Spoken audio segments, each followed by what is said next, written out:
So welcome to our webinar on the APT-owned vulnerabilities impacting Rockwell Automation Control Logic's communications modules with a behind-the-scenes look at operationalizing OT threat intelligence at Dragos. We're grateful to have a special guest joining us today from Rockwell Automation Product Security Research Team. Thank you to our audience for being here today. Again, I'm Danielle Gauthier, Senior Product Marketing Manager for Threat Intelligence and Worldview at Dragos. This webinar is to follow up on our blog, Dragos-Enabled Defense Against APT Exploits for Rockwell Automation Control Logic's Communication Modules, published last week in conjunction with the coordinated disclosure of the vulnerabilities by Rockwell and U.S. government agencies.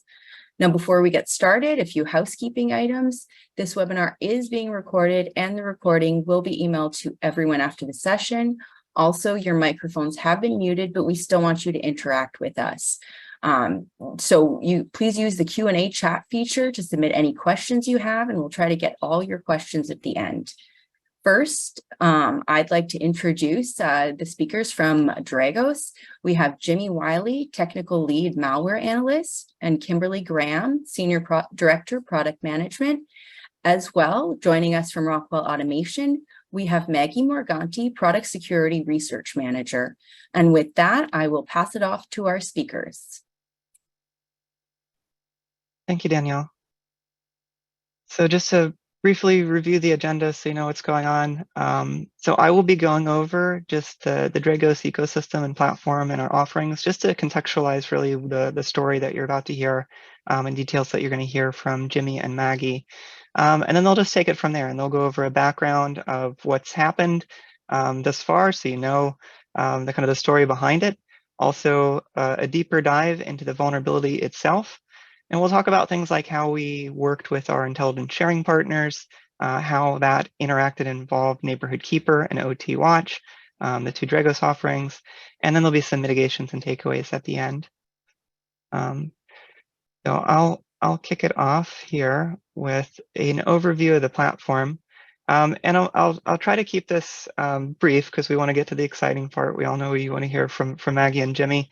I just want to make sure that everyone understands the definitions, and when we talk about certain things in the platform, we're all on the same page. So Dragos, as you can see in the diagram, the platform is really core to what we do. So we also, of course, have some of the best OT threat intelligence that's available. And we're well known for that. We're also well known for our services. We do incident response and those kinds of things. Those things feed into the platform, and I'll talk about how they feed into the platform in a minute. And then, of course, we're always trying to have a community focus on everything that we do. So that involves our Keeper program. We'll talk a little bit more about that as well. So all of that expertise and everything that we're bringing to the platform, we're also getting back to the community as much as we can. So in terms of use cases for the platform, we try to categorize that into 4 main areas, and you'll hear each one of these touched on a bit in the next slides from Jimmy. But we focus on asset visibility. So asset visibility is the foundation. It's the fundamentals of identifying all the assets in the environment, because that's what you need to be able to do in order to make decisions and have proper threat detections and so on. So we've got asset visibility and inventorying of assets, and then we have vulnerability management. So that's using that asset inventory to tell you things about vulnerabilities that are in your environment. So things like we see this firmware version, we see this specific version of a software, or whatever we see as we're passively looking at things on the network will show and surface vulnerabilities. And that depends on that asset visibility. And likewise, the threat detection is the same way. Threat detections, sometimes we may see some behavior on the network, and that might be okay depending on what kind of asset it is. So that's where the asset characterizations come in, and why asset visibility is such a foundational portion of things like threat detection. And then tying into that threat detection, we have incident investigation. So we have case management, we have playbooks, we have ways to help you handle incidents and investigate deeper into incidents if you do have a threat detection. So those are the 4 primary use cases. And like I said, you'll hear that touched on in the different areas. In terms of how we get that in, so let me build out this slide. So the OT threat intelligence that we have, of course, we have our worldview offering that will allow you to get a feed of all of our Intel specialists, like reports and analyses. You'll hear Jimmy go over some of that. And it also has, of course, IOC feeds and things like that. So you can get, here are the different IOCs that are part of this threat intel. But we operationalize a lot of that threat intel very differently in the platform than just a threat feed. So we do feed our own IOCs, of course, in the platform. The malicious known bad hashes and known bad IP addresses, things like that. But we're also taking in threat behaviors. So we're looking at behaviors. It's not just here's an IOC or here's an IDS style rule. We're looking at actual behaviors of the traffic and how things are interacting with the assets. So when you read those different reports that come out from Worldview, we're operationalizing that in the platform to make some of this actionable. So we're not just saying, hey, we saw this one packet and now it's a severity 5. We're looking at the full context of it and trying to make sure that we're only alerting when it really makes sense. And that's how we're using a lot of that intelligence that we have.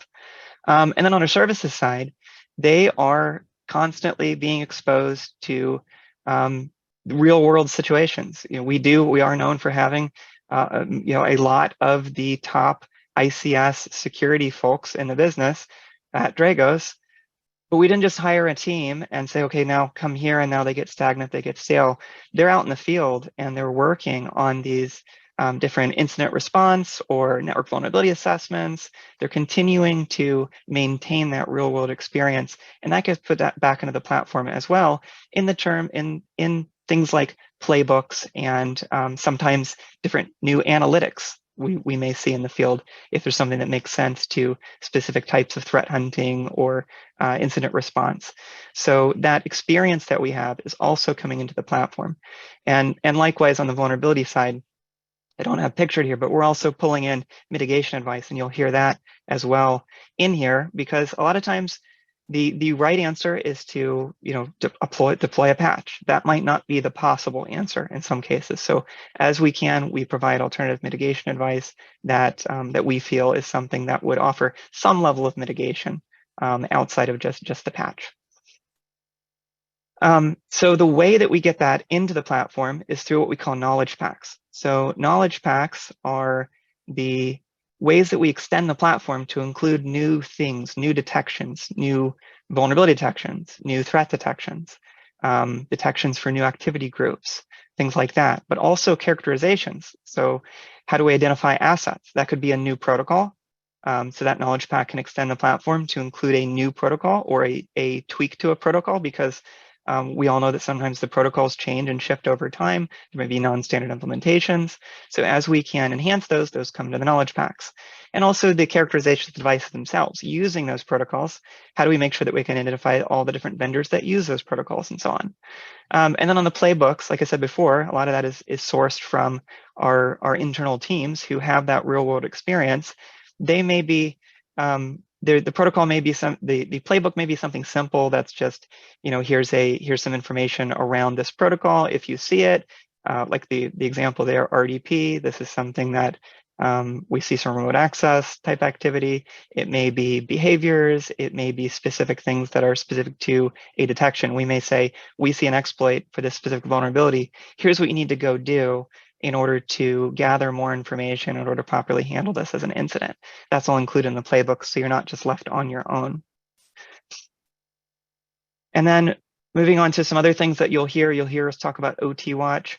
OT Watch is where we do threat hunting. So this platform, these platforms, whether they're in our cloud or even on-prem platforms we support, the ability for our OT Watch to do threat hunting in your environments.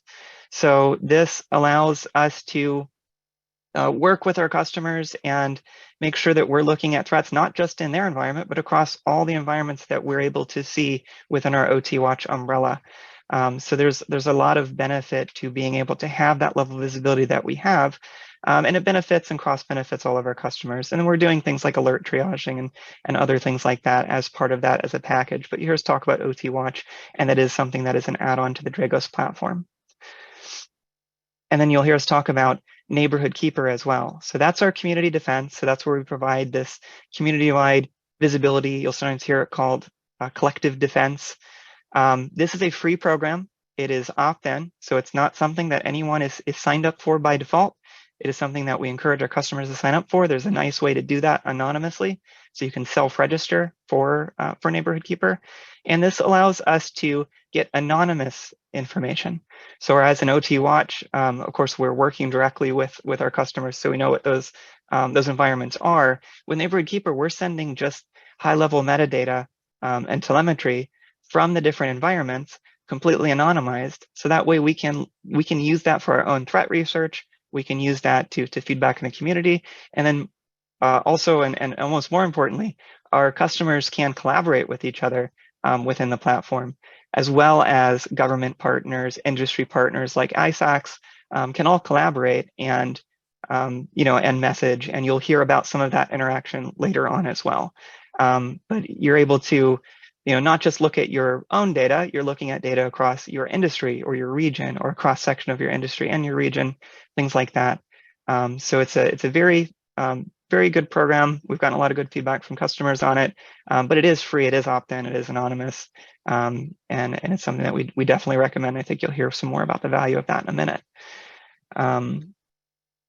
So with that, I'm going to go ahead and pass it over then to Jimmy and Maggie. And then I'll be back on for the wrap up in a little bit. I'll pass it to you all. Thank you. Thanks, Kimberly. Hey, folks, I just want to thank everyone for tuning in today. We are gathered here because about 2 weeks ago, Rockwell Automation published a product notification regarding 2 vulnerabilities that were associated with some APT targeting activity, hence why there is a webinar about them now versus some of our more routine disclosures. And so specifically, there were 2 vulnerabilities associated with some of this observed activity. One of them was a remote code execution vulnerability against our EN2 and EN3 control logics communications modules. The other was a denial of service affecting our EN4 products. Jimmy will talk a little bit more about each of those a little bit later in the deck, but all you have to know right now is that there were 2 of them. One was an RCE, one was a denial of service, and that they were affecting a select few of our control logics communications modules. And so impacts that could occur from exploitation of these vulnerabilities. Obviously, APTs really go for a lot of bang for their buck when they are developing capabilities against their targets of interest. So if exploited, these vulnerabilities could cause things like denial and loss of view, manipulation of any data passing through those communications modules, theft of any of that data, as well as sort of loss of control of anything controlled by some of those communications modules. So they are pretty serious in nature. I know that there's been a lot of questions that we've gotten as Rockwell about sort of the nature of how this was found and the threats to customers and the threats to vectors. And we aren't able to answer a lot of those questions specifically, but I will be able to say up front that we were able to be made aware by the US government that these were being used in exploit development capabilities by an adversary, and that as to date, we do not have any evidence of exploitation of these in the wild. And we can get into how we know that, which is really exciting here in a few slides. And so Rockwell has actually done some really great work regarding these vulnerabilities. I myself am pretty new to Rockwell and their product security family. And this was a really wonderful incident to be a part of as one of the Rockwell product security team.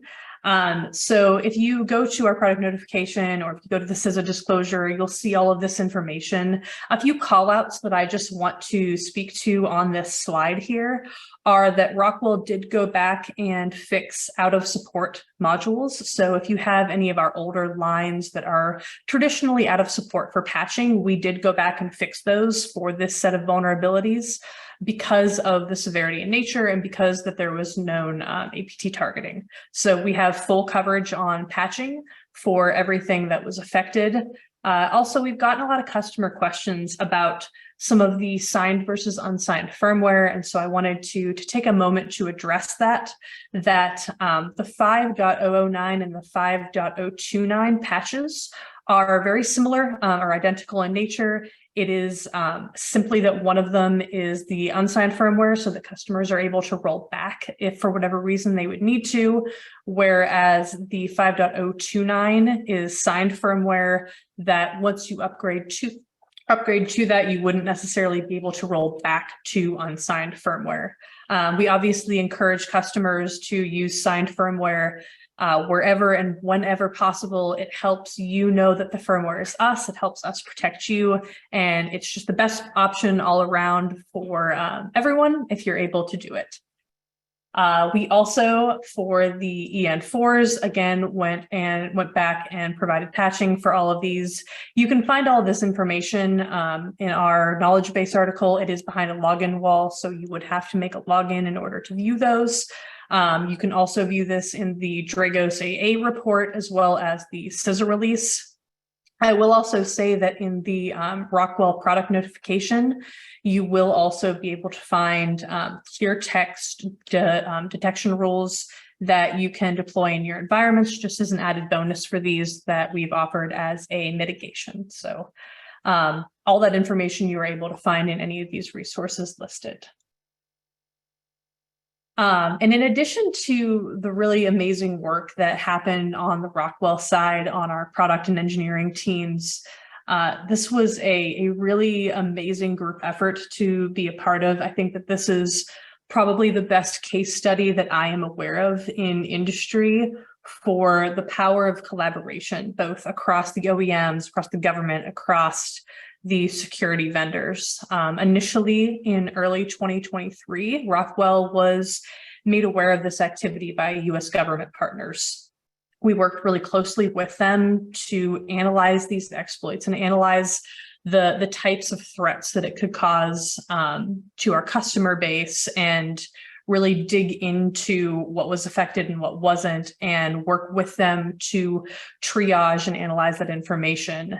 And a little bit later in the collaboration efforts, we brought in Dragos and a whole host of other security detection vendors whose names you all would recognize, to help us continue some of this vulnerability analysis effort to make sure that we weren't missing anything that other people in industry might have better expertise on. And also to help us test and develop signatures. Rockwell had developed a set of detection signatures, and we worked really closely with both Dragos and some other security detection vendors like Talos, Tenable, Mandiant, Clarity, to vet these signatures to make sure that they were as good as they could be before we rolled these out. The signatures are very near and dear to my heart in this effort. I think that it was, for me, my favorite part of this activity as a collaboration effort. There were conversations pretty early on about, unlike some of the insecure by design leveraging that we saw in pipe dream, these vulnerabilities were pretty serious and they were pretty novel. And the adversary clearly spent time and resources and people developing them. And so it was a conversation that was being had pretty early on about when we go to disclose these, there is a risk that on disclosure day where we may trigger a use it before you lose it type scenario, where the adversary on disclosure day may realize that their toy is broken because there's now a patch for it, and it might trigger this rush to use it against our customers. And so there was a lot of brainstorming around how do we protect customers prior to disclosure, so that we can really give them the best fighting chance if a scenario like that were to occur. And so we worked really closely with all the detection vendors I named and some others to pre-launch these rules in customer environments silently without anyone knowing. And that gave us a few different capabilities. The first was just to tune the rules to make sure they were good, to go through some false positive scenarios, to make sure that we were confident that the rules were going to catch what they needed to catch and not flag a whole bunch of things that they didn't need to catch. It also gave us the ability to look for potential activity in the wild that maybe we wouldn't have been aware of otherwise. Spoiler alert, we didn't see any, so that's good news. But I think the best part for us as the OEM was after we did the public disclosure that week, being able to pick up those customer phone calls and have these conversations around, please go patch, please disable the socket objects if you're not using them, make sure that you have your networks kind of properly segmented. And also, if you are using any of these vendors who partnered with us on this effort, you might already have these rules running in your environment without your knowledge of it. And they may have been there for a few weeks without your knowledge of it. And so, we kind of already covered you a little bit in that respect. And that was a really amazing conversation to be able to have, because it wasn't just one vendor. I mean, it was a huge piece of the detection market share that really put differences aside and helped us create that coverage for customers without any information getting out before it was supposed to, or any sort of competition hindering those efforts. And so that was a really wonderful piece of this case study for us as an OEM to see and to be able to be a part of. Also with the US government partners and parties that we worked with, folks like CISA, we gave this to them a little bit last minute. And CISA was incredible about making sure that the disclosure got out on time and making small adjustments on disclosure day to make sure that our customers had everything they needed in real time as we were having to tweak things here and there. So it was really a great effort all around. And I'll let Jimmy talk a little bit more to this from the detection vendor side, but I also just wanted to double click on this a little bit, that I think sometimes there are perceptions that there is too much competition between security vendors to meaningfully work together. And I think that this was a really great case study to disprove that. We as the OEM got to observe all these folks putting differences aside to put the customer first. And it was really enlightening and encouraging to see. I'll let Jimmy talk a little bit more to this from the actual detection vendor side, though. Yeah. Hi, I'm Jimmy, a malware analyst at Dragos. So this is like super interesting. Like security vendors, they cooperate with governments all the time, but having it be OEM, government, and then a bunch of presumably competitors kind of working together was super like just interesting.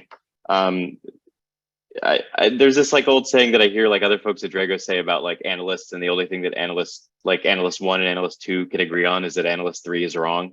And I feel like a lot of the disagreements that you see between security vendors amount to just analyst disagreements about the particulars of some case or malware or vulnerability or whatever.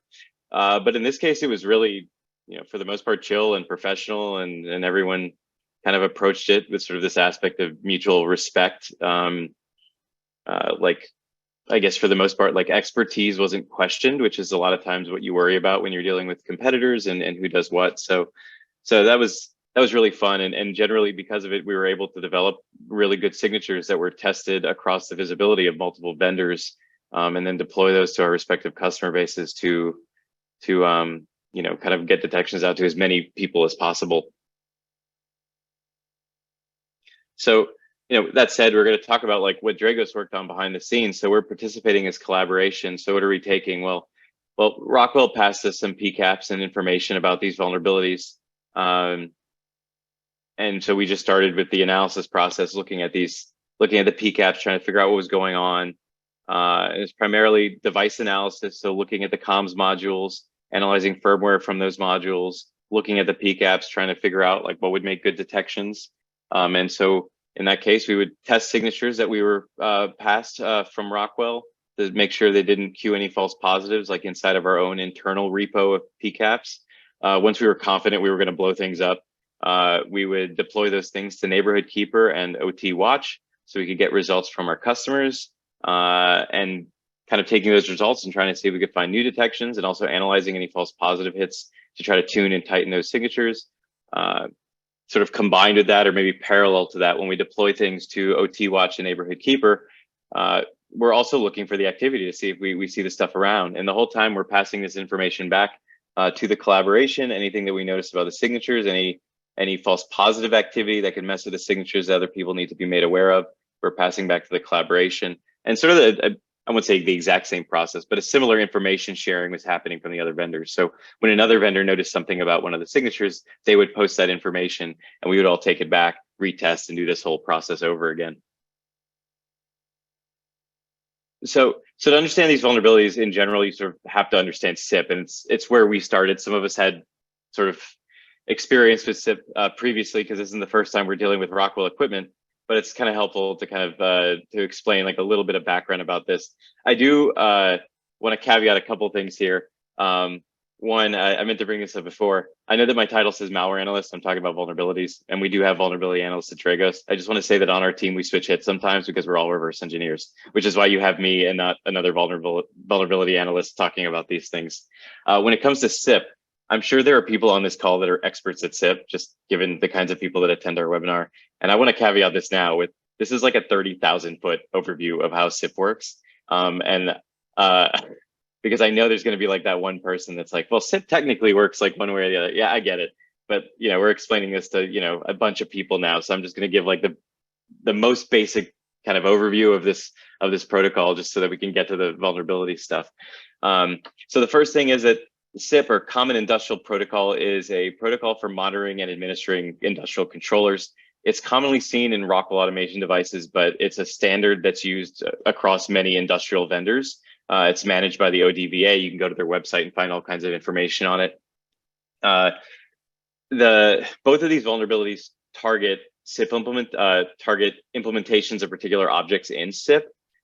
In particular, we're talking about the Ethernet IP versions of SIP, because SIP can run over multiple transport layers. So there's like SIP over control net, SIP over device net, et cetera. So we're talking specifically about ENIP over TCP 44818 and UDP 2222. When you're trying to look at SIP and sort of understand it, the easiest thing is basically like object-oriented RPC.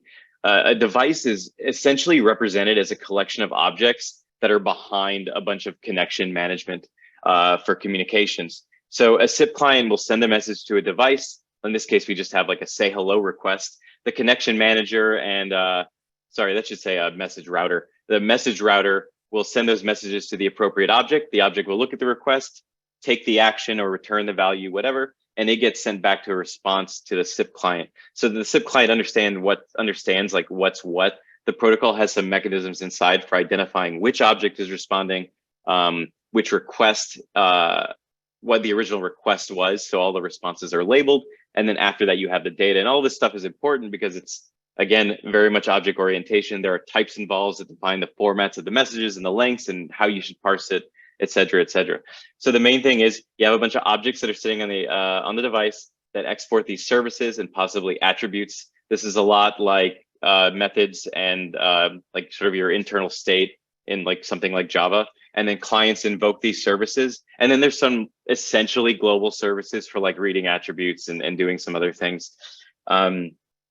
If you're used to object orientation, some of the terms, if you're going to actually look at some of this documentation on SIP, it can be a little bit confusing if you're like an object-oriented programmer versus looking at SIP like through that lens. Some of the terminology can get a little bit confusing in that like there's a word in SIP, a term they use called object class. And at least the way I understood and learned objects when I was like in college and they forced us to learn Java was that the class is kind of the thing that you write out that defines the structure of it. So when you talk about class, it's almost like meta information. This is how an object in memory would be structured, and a class kind of defines that. In SIP, an object class is actually the set of all the objects of that type. And then there are methods that can work on the class. So in that sense, it's sort of related to like static objects in OO. An actual object in memory or running on the system is known as an instance, and that's going to be the actual representation of the class. And so you have attributes and services that operate on a particular object and a particular instance, which is that version or that, I guess, that running version of it in memory. But there are also methods and attributes that you can request or invoke on the entire class of objects. Like you could ask a question like, how many object instances are there? And those kinds of things. So I'm just letting you know, in case anybody wants to go dig into SIP, that these are just like a couple weird hangups that I had when I first started looking into this that might trip you up. One of the things I want to focus on now are the objects. So the protocol defines standard objects across SIP, and some of these are real basic things like the identity object, and the identity object is gonna tell a client what the device is, what the model number is, the vendor ID, and these kinds of information, so you know what you're talking to. You can confirm the end of the connection. There are methods you can call in the actual connection manager. And then there are objects that represent, for lack of a better term, standard devices that the ODVA people would expect to be implemented with SIP. So there's like AC/DC drives and things like that you can implement. On top of that, so they can make room for vendors. So like, I don't know, a vendor decided to, I don't know, create like a quantum time portal or some nonsense, right? They could define a SIP object that was like SIP object quantum time portal, and it would have all its own attributes and services. And then they would assign to that one, their ODVA assigned vendor ID to identify it as that company. And two, it would get its own class ID. So ODVA allocated a range of vendor specific IDs that are vendor specific that any vendor can use to implement these classes. So to sort of summarize that, you have standard objects that are defined by the protocol. You have, and those are going to be like your frameworks, your identities, connection managers. You have, I think what's referred to as application-specific objects, which are going to be like the standard devices that ODVA provides in the protocol. And then there is a range of vendor-specific objects that are going to be customized per vendor for whatever device that they're on. So conceptually, in the protocol, you can just view a device as a collection of objects, and it's going to be some subset of standard application and vendor-specific objects. So when we were looking at this, what it turns out is the way these vulnerabilities work are they're just vulnerable SIP objects. It's very similar to like your sort of like web API vulns, right? Where you know, if you pass weird input, you can get some weird behavior. And in this case, they maliciously crafted some input to some of these object services to exploit the devices. So for the first CV, the remote code execution, the 3595, that vulnerability provides not just RCE, but arbitrary access to firmware memory. And so that's serious. There's no other way to put that. That basically means that they can manipulate or overwrite any of the code or data that's on the firmware. And this has a bunch of potential consequences for an adversary accessing the device. And it can include adding functionality, hooking or hiding malicious code, basic things like establishing persistence, wiping the memory. They could steal information, they can falsify traffic. The fact is, if you exploit this vuln, you can just arbitrarily upload code. So anything that code can do, it can do to the device. And this does include disrupting the process in some way. For the second vuln, the 3596 that affects the EN4 modules, that's a denial of service in the comms module. So this is a possible loss of control or loss of view scenario. And this can be a little bit tricky, but it could lead to a situation where the control logic system won't necessarily respond to any control commands and maybe not even provide sort of diagnostic or monitoring information. But the actual controller, the processor, so like, you know, your L71s or L81s or whatever, and the IO modules could continue to operate as normal, but you won't be able to see that. And that's sort of the main problem with this vulnerability in the EN4. So when we're looking at these vulns, like we're just trying to, you know, we know that these are APT associated, and trying to look back, but the fact is we only have like 7 examples of ICS malware and only a few examples of actual attacks. The only thing we can really relate this to is the Trisis 0-day. And there are some similarities. What I do want to make clear is that these aren't related to Trisis, and that there's no indications from any of this that it's necessarily the same folks that made Trisis, or that somehow this is related to like Xenotime or that malware. This is like a completely different capability. It just bears some resemblance to it. And I thought the comparison was interesting. The first thing is that it targets communications. So it's like targeting the entryway, right? Trisis targeted a network command handler, and that was sort of the end goal. In this case, they're targeting a communication module responsible for handling network commands. And that's sort of a result of the arbitrary firmware memory manipulation that the vulnerability provides. The repercussions of the exploitation are similar. They can access everything. So in Trisis, that gave it supervisor privilege, which allowed it to modify that network command handler.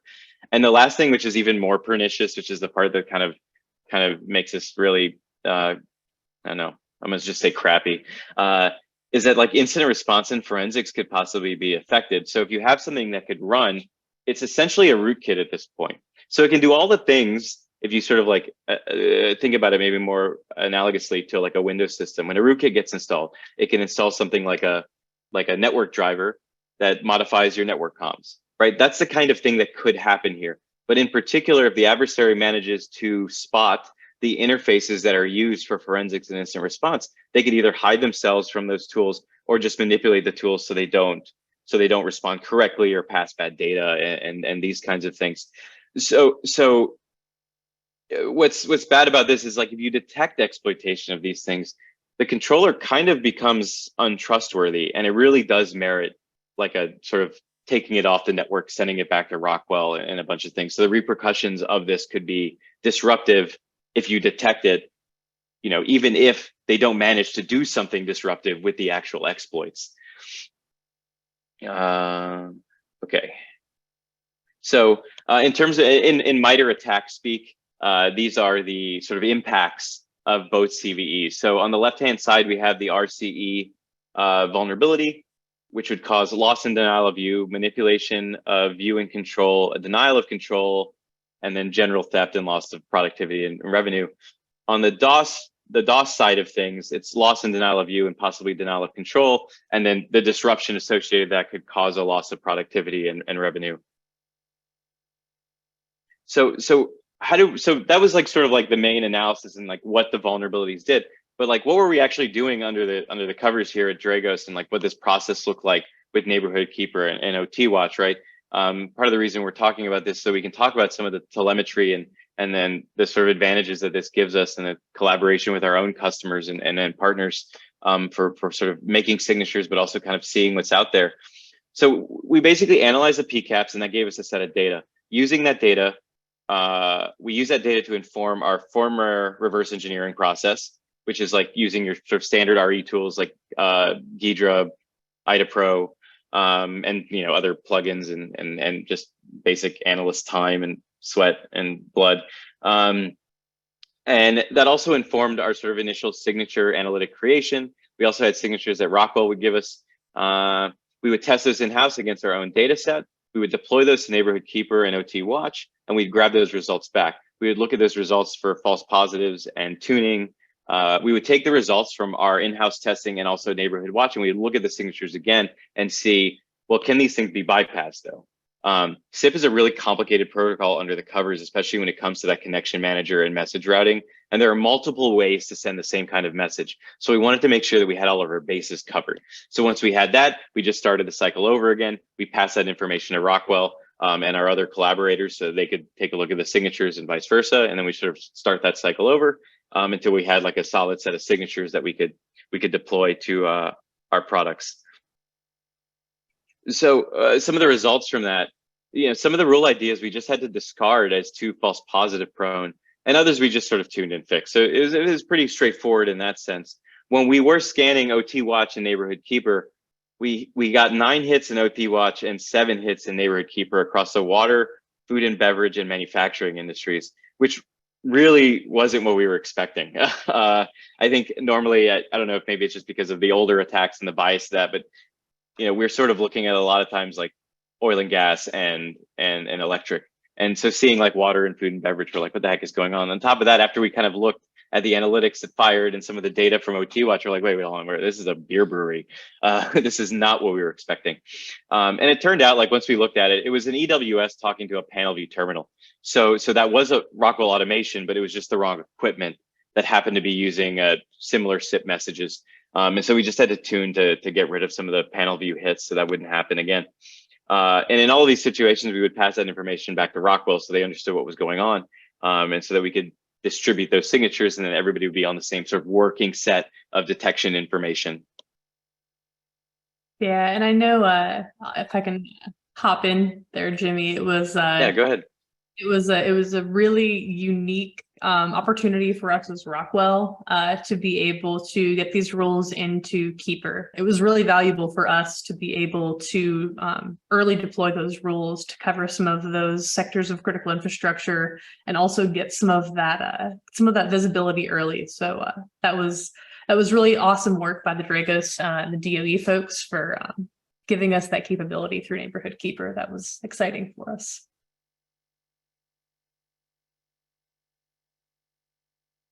Yeah, no, it was just, I mean, nobody likes when these things happen, but like, at the very least, when we're working together, we can make the best of it. Let's see where we're at now. Okay, so with Neighborhood Keeper and OT Watch, right? So using that visibility, we didn't see any evidence of vulnerabilities were being exploited. Everything we saw were false positives that were hit. But like, what if we had, right? Well, I guess the first thing is that this would be a whole different conversation because we'd be seeing it exploited, which means we would have to bring in Rockwell, the US government, get all the relevant parties involved. There would probably be a lot more, I don't know, for lack of a better word, spooky media coverage about certain kinds of attacks at certain industries. I'm sure you all know what I'm talking about. So that would happen. There would be a whole other thing happen. On top of that, if we were using Neighborhood Keeper, we can't see who it is because it's all anonymized. So we just get like basically an analytic that fired, and we know that an analytic fired. So the analytic is a good one, or we think it's a good one, or that's probably a bad word for that. We'll say we're very confident in that analytic in terms of like that analytic firing means exactly what it says. We can send out messages that we call trusted insight responses to the entire community. And those messages basically amount to, hey, we're Dragos, we saw this thing fire. If you would like our help, please reach out to us because we think it's important. And we rely on that site to sort of look at their store and say, oh yeah, we did see that. Let's communicate with Dragos. They don't have to, it's all optional, but that's sort of our method for communication and what it looks like the back and forth between Neighborhood Keeper customers and Dragos. For OT Watch, because that's basically like a managed services product, we know who the customer is and we can just engage them directly in the event of this kind of occurrence. So when we're looking at these, like what kind of mitigations can we implement? It's not very often. I mean, those of you that are like Dragos customers, the Intel team like rarely recommends like updating firmware as sort of a first course of action for things. We try to avoid it because we understand there are certain, there are a lot of reasons why you might not be able to do that in terms of like upgrade cycles, et cetera, et cetera. But like in this case, we are really recommending that you update the firmware as soon as you can because of how serious the vulns are. On top of that, you want to back up your devices to allow for any kind of reversion to a clean copy of your firmware or your working project files. 3 and 4 go together. You want to restrict access to those ports. So TCP 44818 and UDP 2222. That's basically restricting access to SIP over ENIP. You want to block all traffic to SIP-enabled devices from outside the ICS OT network. Basically, you don't want those things to be routable from the outside world. And then segment your networks appropriately. Maybe even segment some of your SIP networks away from other ICS OT networks so that you can monitor them more closely. You want to disable unused SIP objects on comms modules, like unused socket objects. So before I mentioned that devices can logically be represented as a collection of objects. So when you get your device from that vendor, the device has a bunch of capabilities, but you may not be using all of them. So all we're saying is disable the objects you aren't using because you don't need those capabilities. And a lot of times the product guidance will tell you how to do that. And then you want to monitor for SIP traffic from unknown or untrusted sources. I think Maggie has a few things to add to this list. Yeah.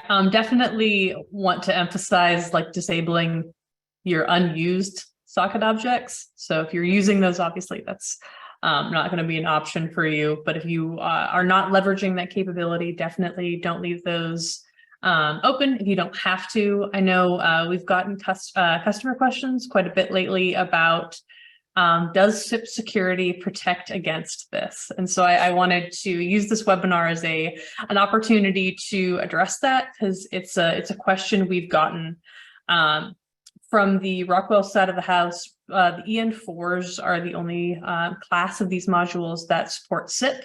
So from a standpoint of, can SIP security protect you against the DOS situation for the EN4s? The answer is yes. But for the RCE, we went around the horn in Rockwell internally about this quite a bit leading up to this disclosure, and the answer that we came up with, unfortunately, was maybe kind of if you already have SIP deployed in a super specific configuration or are able to adjust to a super specific configuration. And so I will offer that if folks have questions about that and you are customers of ours, please reach out to your Rockwell reps, and they will route you through to my team to have those discussions. We're happy to facilitate them. It's too much to get into with like whiteboards on this webinar. But long story short, SIP, just as a blanket mitigation, isn't going to give you the sort of flip switch coverage for these vulnerabilities the way it might for some other ones. So just wanted to take the time to address that, because I know it's a question we've gotten a few times now as coming through our customer portals. Yeah, I think like another way to sort of look at that issue with SIP security is that, if they can access the SIP objects sort of remotely in any sense, they may be able to exploit these vulnerabilities.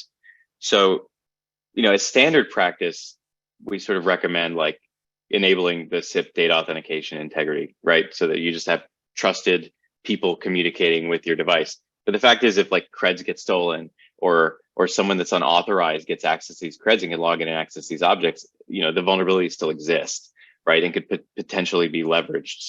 So like Maggie said, if you just flip switch, right, all you're doing is maybe adding an extra step for the adversary, but the vulnerabilities aren't going away, right? So the patching, the firmware is still like kind of the important guidance here in terms of that list.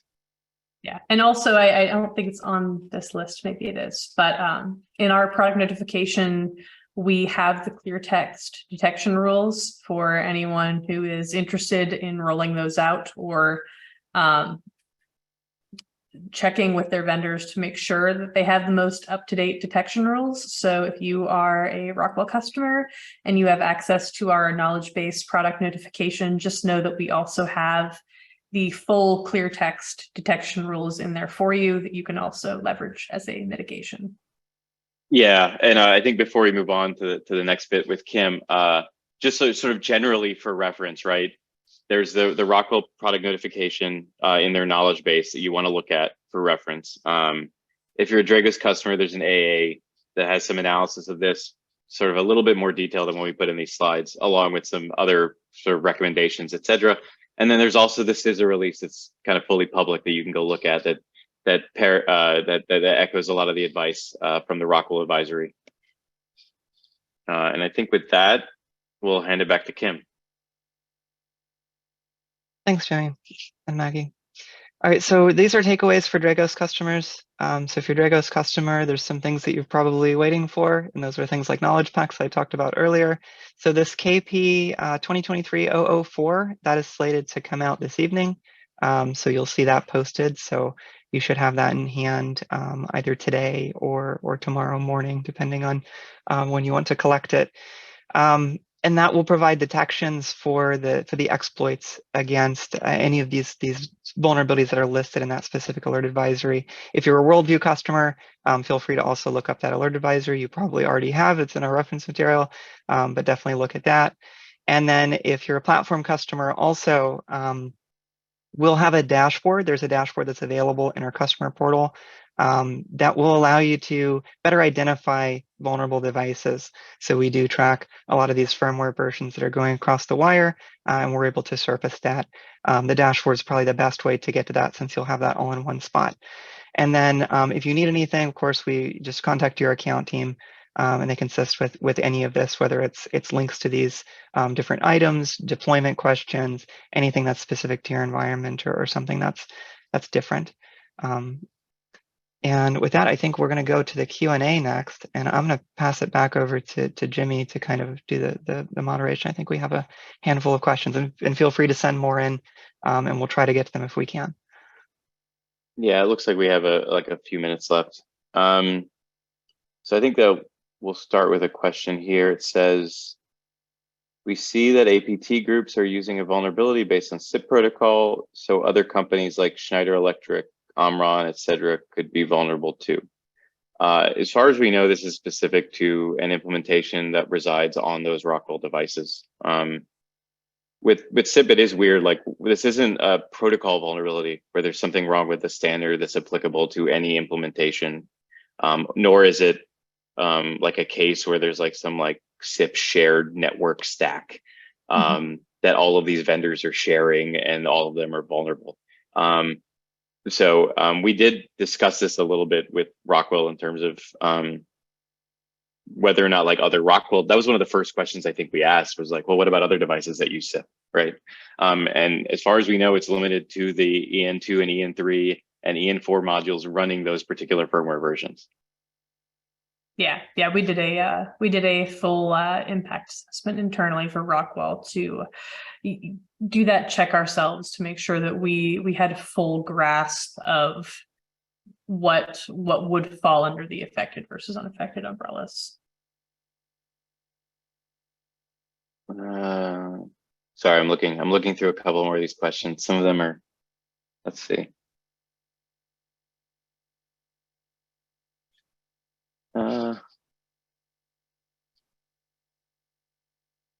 of these are very organizational specific, guys, and I don't know if I can answer them. There's one about whether or not it makes more sense to rip and replace, possibly, versus maybe replacing the firmware. And I feel like that's a site specific situation that you need to discuss, like with the vendor and internally.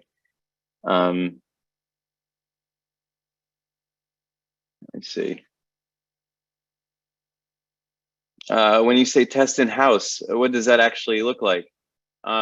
So when we get like a signature, it's like, I mean, I think all the vendors do this, right? If we have a signature, we have a collection of data that we test against to ensure that we don't like blow up our platform with false positives.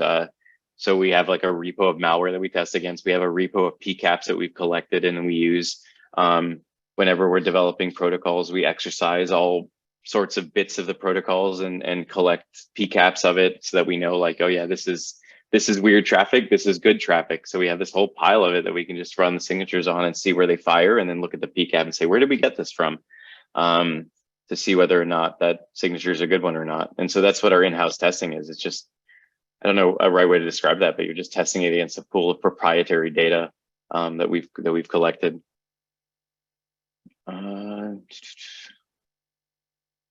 Let's see.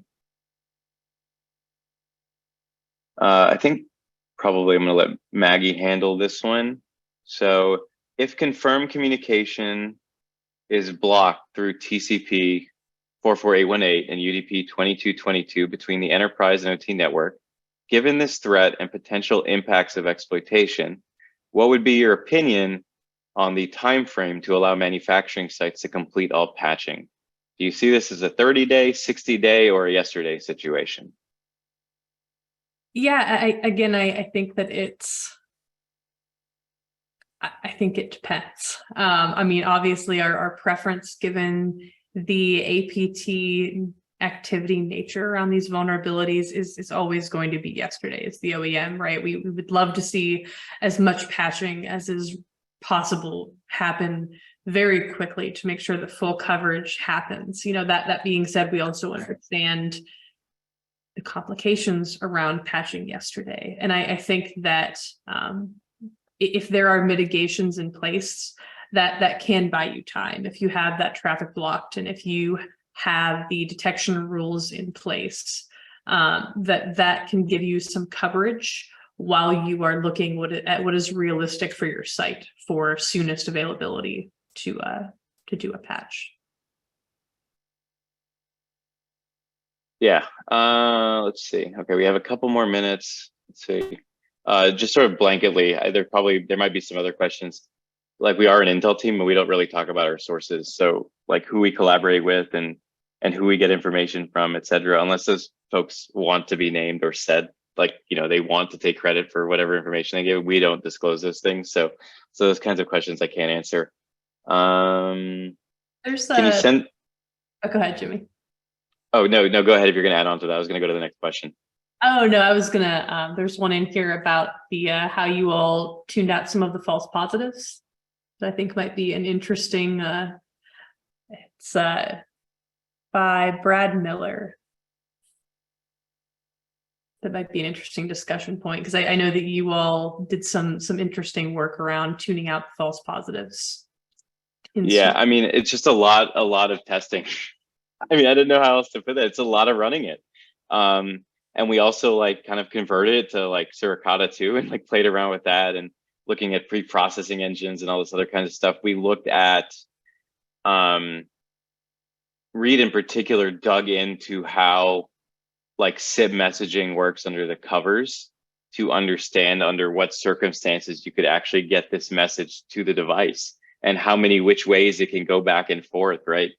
So not just like what you would imagine, like maybe the simple case where it's like a computer to the communication module and that'd be the end all. It's like, well, you know, what if I have two communication modules and I send one here? Can I get that communication module to send something? Does it handle it the same way? And so there are a lot of like weirdness that we kind of tested around that protocol. But at the end of the day, it just really amounted to us running signatures against a lot of different kinds of network captures. And then of course, all the telemetry that we're getting from Neighborhood Keeper and our customers, we can at least deploy that signature as analytic to test it that way. So we won't necessarily be able to see the traffic, right? Because it's all anonymized. We don't get packet captures or anything like that from Neighborhood Keeper, but we can see that analytic fired and then try to vet it to see if that's a false positive. So those cases are a little bit harder to vet, but we can see some information that would allow us to decide whether or not it's a problem. And I think that was probably our cue to be quiet. So we're gonna thank you all for attending, and we're gonna pass it to Danielle here to finish up. Hi, everybody. So thank you for your time today. I hope you enjoyed our webinar. I'd like to thank our speakers, Jimmy Wiley and Kimberly Graham, as well as Maggie Morganti from Rockwell Automation. To learn more about how Dragos products and services can help you address your cybersecurity challenges, you can contact the team or sign up for a demo on our website. I'd also like to remind you that Neighborhood Keeper is free for Dragos platform customers. So if you like what you heard today, please reach out for more information. Thank you for your time today. Have a great day.